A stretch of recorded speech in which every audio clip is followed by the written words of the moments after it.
হরে কৃষ্ণ। ইন্দিরা একাদশী ব্রত 2024 সালে কবে পালন করতে হবে? 27শে সেপ্টেম্বর শুক্রবার নাকি 28শে সেপ্টেম্বর শনিবার? এবং এই ব্রতের দিনে কি কি খাওয়া যাবে, কি কি খাবার খাওয়া যাবে না? আমরা অনেকে ব্রত করি কিন্তু একাদশী ব্রতের পারণ মন্ত্র জানি না। এবং শাস্ত্রী ব্রহ্মবৈবর্ত পুরাণে এই ইন্দিরা একাদশী প্রসঙ্গে বিশেষ মাহাত্ম্য কথা বর্ণনা করা হয়েছে। আজকের এই পর্বে আমরা সেই প্রসঙ্গে জানার চেষ্টা করব। সকলকে স্বাগতম জানাচ্ছি আমাদের এই ধর্মীয় তথ্যমূলক চ্যানেলে। আমরা চেষ্টা করি এরকমই সনাতন ধর্মের ধর্মীয় তথ্যগুলোকে আপনাদের সাথে উপস্থাপন করতে, শেয়ার করতে। তাই আসুন আগামী কিছুক্ষণ সময় একসঙ্গে ধৈর্য ধরে আজকের এই ইন্দিরা একাদশী প্রসঙ্গে বিশেষ তথ্যগুলো জেনে নেই। আশা করছি আজকের এই তথ্যগুলো আপনাকে অবশ্যই সমৃদ্ধ করবে এবং ভালো লেগে থাকলে অবশ্যই একটা লাইক করে কমেন্টে আপনার ইষ্ট দেবতার নামটি অথবা ভগবান শ্রী বিষ্ণুর নামটি একবার হলেও লিখে যাবার অনুরোধ জানাচ্ছি। দেখেন, বলা হয়েছে বিশেষ কিছু তিথি, বিশেষ বিশেষ তিথি হয়, যেমন আমরা প্রত্যেকটা মানুষের উচিত প্রতিদিন কিছুটা সময় হলেও ভগবানের পুজোর জন্য ব্যয় করা, ভগবানের সাথে একান্তে কাটানোর জন্য ব্যয় করা।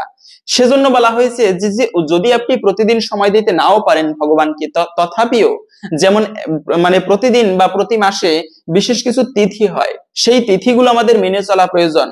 সিম কোম্পানিগুলো যেরকম কিছু অফার দেয় যে এই পুজোর সময় এত টাকা ভরুন, এত জিবি ফ্রি পাবেন, ঠিক তেমনি একাদশীর দিনটি হচ্ছে একটা বিশেষ গুরুত্বপূর্ণ দিন। অন্য সময়ে ধর্মানুষ্ঠান করা বা ভগবানের পুজো করলে যে ফল পাওয়া যায়, একাদশীর দিনে সেই পুজো করলে তার থেকে অধিক ফল লাভ হয়ে থাকে। কেননা একাদশীর দিনটি হচ্ছে সাক্ষাৎ ভগবান শ্রী বিষ্ণুর সব থেকে প্রিয় দিন, এর থেকে প্রিয় দিন নেই ভগবান বিষ্ণুর।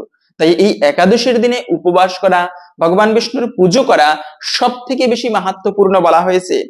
বিশেষ করে এই যে ইন্দিরা একাদশী ব্রত, প্রত্যেকটা একাদশীর এক একটা আলাদা মাহাত্ম্য রয়েছে। 24টি একাদশীর মধ্যে একটা গুরুত্বপূর্ণ এবং শ্রেষ্ঠ ব্রত হচ্ছে এই ইন্দিরা একাদশী ব্রত। কেন শ্রেষ্ঠ?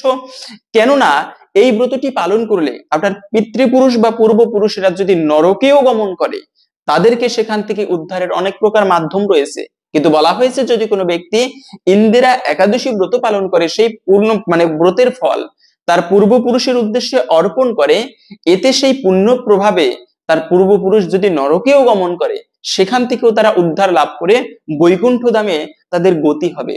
সেজন্য আমরা অনেকে পিণ্ডদান করে থাকি পিতৃপুরুষদের, আবার অনেকে বিভিন্ন যজ্ঞ করে থাকে যাতে পিতৃপুরুষ শান্তি লাভ করতে পারে। কিন্তু শ্রেষ্ঠ মাধ্যম হচ্ছে এই একাদশী ব্রত পালন করা। বিশেষ করে ইন্দিরা একাদশী ব্রত পালনে পূর্বপুরুষ পর্যন্ত উদ্ধার হয়।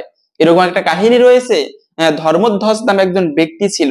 তো ওনার বাবা, তিনি নরকে গমন করেছিল, অনেক দান ধ্যান করেছিল, ধার্মিক রাজা ছিল, কিন্তু কোনো একটা পাপকর্মের ফলে তাকে নরকে যেতে হয়েছিল। তখন নারদ মুনি এসে তার সন্তানকে বলেছিল যে তোমার পিতা কষ্ট পাচ্ছে, তো তার উদ্দেশ্যে তুমি ইন্দিরা একাদশী ব্রত করতে পারো, তার মুক্তি লাভ হবে। এরপরে তার সন্তান সেই ব্রত পালন করে, তারপরে পিতার উদ্দেশ্যে ভগবানের কাছে প্রার্থনা করলে সেই ব্রতের পুণ্য প্রভাবে তার পিতা মুক্তি লাভ করেছিল। সেজন্যই ইন্দিরা একাদশী ব্রতের বিশেষ গুরুত্ব রয়েছে। তাছাড়াও যে কোনো একাদশী ব্রত পালন করা হোক না কেন, বিশেষ করে ইন্দিরা একাদশী ব্রত, এতে ভগবান শ্রী বিষ্ণু খুবই প্রসন্ন হয়। আর ভগবান বিষ্ণু যার প্রতি প্রসন্ন, তাকে জগতের কোনো অপশক্তি কোনো ক্ষতি করতে পারে না।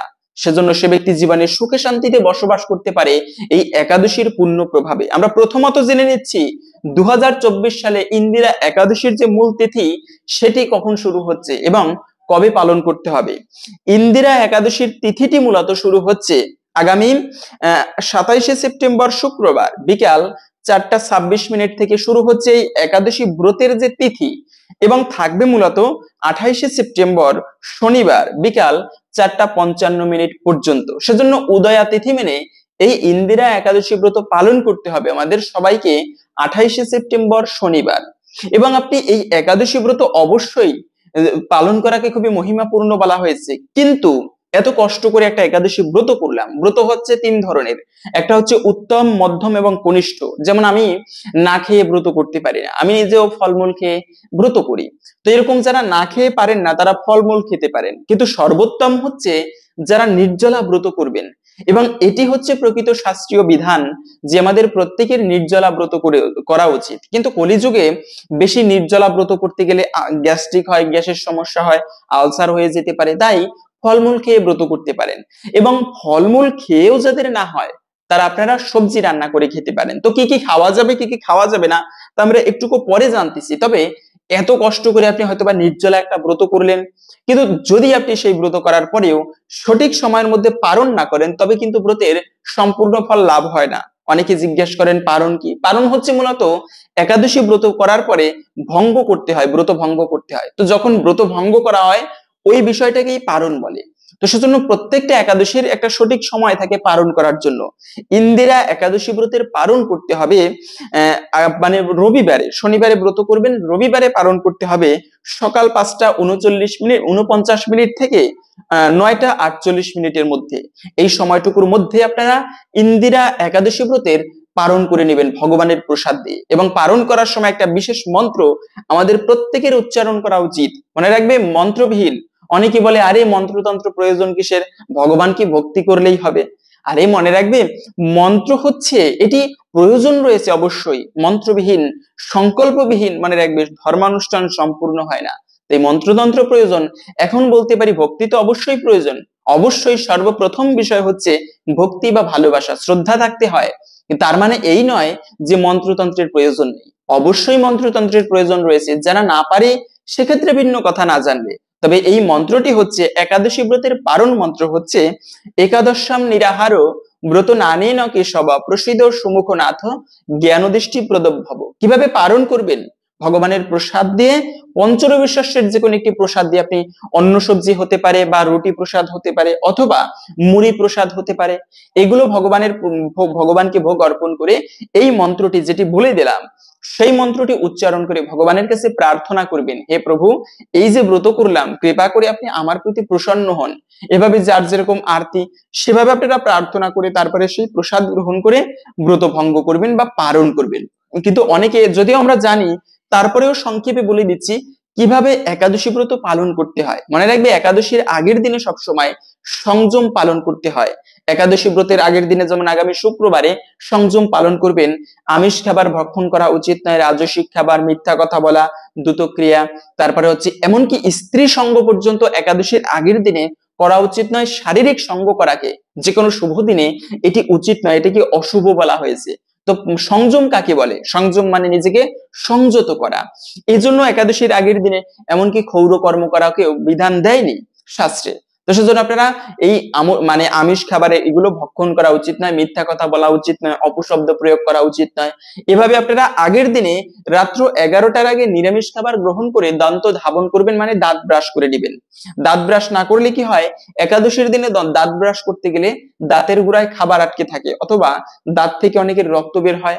আর একাদশীতে রক্তক্ষরণ হওয়া, এতে কিন্তু ব্রতে দোষ লাগে। আর অনেক সময় আমরা ফল কাটতে যাই, সবজি কাটতে যাই একাদশীর দিনে, সেক্ষেত্রে খেয়াল রাখবেন যেন হাত কেটে রক্ত না বের হয়, এতে কিন্তু ব্রতে দোষ লাগে। ব্রত ভঙ্গ হয় না যদিও, কিন্তু ব্রতে দোষ লাগে এবং সেই ব্রতের ফল সংক্ষিপ্ত লাভ হয়। তো এইভাবে আপনারা একাদশীর আগের দিনটি পালন করে একাদশীর দিনে খুবই ভোরে ভোরে ঘুম থেকে উঠবেন। খুবই পুণ্যময় দিন হচ্ছে একাদশী ব্রতের দিন শনিবার, শনি দেবতার দিন বৃহস্পতিবার, মা লক্ষ্মীর দিন। ঠিক তেমনি বলা হয়েছে একাদশীর দিনটি যে বাড়ি হোক কি কেন এটিকে হরিবাসর বলা হয়, এটি ভগবান শ্রী বিষ্ণুর দিন। এই দিনে উপবাস করে হরির পুজো করতে হয়। তো সকালবেলা সেজন্য প্রভাতকালে খুবই ভোরে ভোরে ঘুম থেকে উঠে স্নান করে ঠাকুর পুজোটা বিশেষভাবে দেওয়া উচিত। কেন? জীবনে যাই হোক না কেন মনে রাখবে ভগবানের পুজোটা আমাদের সময় টু সময় করা উচিত।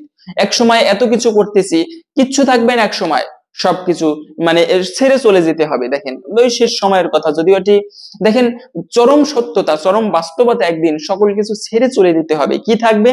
একমাত্র এই যে পুণ্যময় কার্যগুলো করেছে এবং পাপময় যে কাজ করেছে, এই দুটি পাপ এবং পুণ্যের ফল আমার সঙ্গে যাবে। সেজন্য উচিত সারা জীবন ভগবানের সেবায় অতিবাহিত করা, সৎভাবে জীবন যাপন করা। তো যাই হোক, একাদশীর দিনে অন্তত পক্ষে, অন্যান্য দিনে পারি বা না পারি, একাদশীর দিনটি কিছুটা সময় হলেও ভগবানের সেবার জন্য কাটানো। উপবাস কাকে বলে? উপবানের নিকটে বাস মানে বাস করা, মানে হরির সন্নিকটে ভগবানের কাছে অথবা ভক্ত সঙ্গে কাটানো। এটি হচ্ছে উপবাসের প্রকৃত উদ্দেশ্য। এবং এই উপবাসের দিনে আপনারা মানে আর একটা বিষয় হচ্ছে, উপবাসের আগের দিনে যে সংযম পালন করি তখন যদি আমিষ খেয়ে ফেলি ভুল করে, তাহলে কি এই একাদশী ব্রতের উপবাস করা যাবে কিনা? মনে রাখবে একাদশীর আগের দিনে আমিষ খাওয়া উচিত নয়। তারপরেও ভুল করে যদি খেয়ে ফেলি, সেক্ষেত্রে অবশ্যই ব্রত করা যাবে। কেন? আমি ভুল করে খেয়েছি। ভগবান তো দেখবেন যে ও ভুল করে খেয়েও তারপরেও ব্রত করতেছে, এটা হচ্ছে বিষয়। হ্যাঁ, আমরা যখন ভগবানকে দেই, ভগবান এটা দেখে না যে ব্যক্তিটা আমাকে কত দিল, ভগবান দেখে ওর মনের মধ্যে কতটা রেখে দিয়েছে। সেজন্য এটাও দোষণীয় নয়। এবং একজন মা এরকম প্রশ্ন করেছেন যে আমি ব্রত করেছি, কিন্তু একাদশীর দিনেও আমার পরিবারকে আমিষ দ্রব্য বা ভাত, পঞ্চরবি শস্য রান্না করে দিতে হয়, সেক্ষেত্রে এটা দোষণীয় কিনা বা পাপের কিনা? কেননা শাস্ত্রে বলা আছে একাদশীর দিনে পঞ্চরবি শস্য ভক্ষণ করলে সকল পাপের ভাগী হতে হয়, পাপ না করেও। তো কথা হচ্ছে, আমি তো পঞ্চরবি শস্য গ্রহণ করলাম না, নিজে ব্রত করলাম, কিন্তু পরিবারকে রান্না করে দিতে হচ্ছে, যেহেতু আমি একজন গৃহের স্ত্রী বা বধূমাতা। তো এটা দোষণীয় কিনা? না, এটাও দোষণীয় নয় আমি মনে করি। কেন? পরিবেশ অনুসারে চলতে হবে। আমি সবাইকে মানে সবকিছু মিলিয়ে তারপরে চলতে হবে। সেক্ষেত্রে পরিবারে অনেক সময় ছোট্ট বাচ্চারা থাকে, বৃদ্ধরা থাকে, রান্না করে দিতে হলে সেটাও দোষণীয় নয়। এবং একাদশীর দিনে তো পঞ্চরবি শস্য গ্রহণ করা যায় না। তবে কথা হচ্ছে, একাদশীর দিনে ভগবানকে সেই পঞ্চরবি শস্যের ভাত, রুটি এগুলোর ভোগ দেওয়া যাবে কিনা, শাস্ত্রে কি বলা হয়েছে? মনে রাখবে, আমাদের জন্য একাদশী ব্রত, কিন্তু ভগবানের জন্য তো আর একাদশী নয়। সেজন্য অবশ্যই একাদশীতে ভগবানকে ভোগ দেওয়া যাবে। আপনারা বিভিন্ন মন্দিরগুলোতে দেখবেন অন্যান্য দিনের মতোই একাদশীর দিনেও ভগবানকে ভোগ অর্পণ করা হয়, ভোগ আরতি হয়। অনেকে প্রশ্ন করেন যে জননা শৌচ বা মৃত শৌচ, জন্ম পড়েছে, একটা ব্যক্তির জন্ম হয়েছে একাদশীর দিনে, অথবা মানে মৃতের অশৌচ পড়েছে, তখন কি এই ব্রত পালন করা যাবে? যে কোনো অবস্থায়, জন্মাশৌচ, মৃত শৌচ, এমনকি মায়েদের যখন বিশেষ অপবিত্র অবস্থা আসে তখনেও এই ব্রত করা যাবে। মনে রাখবেন, যে কোনো অবস্থায় 8 থেকে 80 বছর পর্যন্ত প্রত্যেকের একাদশী ব্রত পালন করা একান্ত কর্তব্য। এতে বিশেষ করে ভগবানের বিশেষ কৃপা লাভ হয়ে থাকে। সেজন্য নিজেই একাদশী ব্রত পালন করবেন এবং সকলের মাঝে জানানোর চেষ্টা করবেন। এবং আরেকটা বিষয় বলে দিচ্ছি, অনেকে মানে এরকম বলে থাকে যে একাদশীর দিনে, মনে রাখবেন, একাদশীর দিনে অনেকে বলে থাকে এরকম, আরে সধবা নারীরা একাদশী ব্রত করতে নাই, এতে স্বামীর অকল্যাণ হয়, সন্তানের অমঙ্গল হয়। এরকমটা যদি শুনে কোনো মা, তবে ব্রত করে না। কিন্তু শাস্ত্রের ভিন্ন, মানে শাস্ত্রের সম্পূর্ণ এটা অপব্যাখ্যা। শাস্ত্রে কোথাও বলা হয়নি একাদশীর দিনে উপবাস করলে সধবা মায়েরা তাদের স্বামীর অকল্যাণ হয়, বরঞ্চ বলা হয়েছে একাদশী ব্রত যারা পালন না করবে তাদের অমঙ্গল হয়ে থাকে। সেজন্য আমাদের প্রত্যেকের একাদশী ব্রত পালন করা একান্ত কর্তব্য। তাই এই একাদশীর দিনে যে খাবারগুলো ভুলেও গ্রহণ করা উচিত নয়, তা জানার পূর্বে আমরা এই একাদশীর বিশেষ মাহাত্ম্য কথা শাস্ত্রে বর্ণনা করা হয়েছে। আমরা প্রথমে সেই প্রসঙ্গে জেনে নিচ্ছি। প্রত্যেকের উচিত, আপনি যে একাদশী ব্রত করবে, আপনি ব্রত করেন কিংবা না করেন, সেই ব্রত মাহাত্ম্য কথা অবশ্যই পাঠ এবং শ্রবণ করা উচিত। এতে অনেকাংশেই সেই ব্রতের ফল লাভ করা যায়। এবং ব্রত পাঠ করা শেষে বা শ্রবণ করা শেষে কিছু পুষ্প আপনি ভগবানের চরণে, ঠাকুরের চরণে অর্পণ করবেন।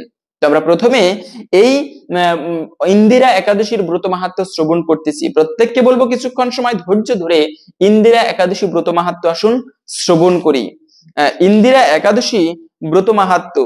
যদি মহারাজ যুধিষ্ঠির বললেন, হে মধুসূদন, আশ্বিন মাসের কৃষ্ণপক্ষিয়া একাদশীর নাম কি, তা কৃপা করে আমাকে বলুন।